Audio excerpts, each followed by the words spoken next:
সৎস্বর্গে সর্ববাস, অসৎস্বর্গে সর্বনাশ, এনারা হতা বেক্ষণে জানে। কিন্তু এই ক্ষেত্রে আসলে বাস্তবতা আছে হতার পিছনে।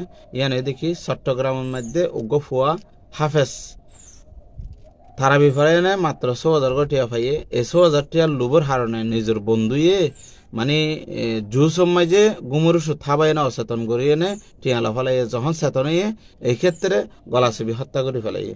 তো আসলে অনর ফুয়াইন বা বন্ধু বান্ধব, তো এই ক্ষেত্রে অনর ফুয়া হাল্লে চলাফেরা করার কি ধরনের ফুয়াইন দিলে চলাফেরা করার ইতেলে এনে ওগা কিশোর গ্যাংয়ের ফুয়াইয়ে সাইডে মারি ফেলাইয়ে। তো আজ খারাপ মানুষ হলে চলাফেরা করছে দে, খারাপ বন্ধুত্ব করছে দে বলে আজ ফুয়া তো মরে যাগো হচ্ছে কোরআনের ফাঁকি ওগা হাফেজ মাত্র ৬,০০০ কোটি আল্লাহ বলি।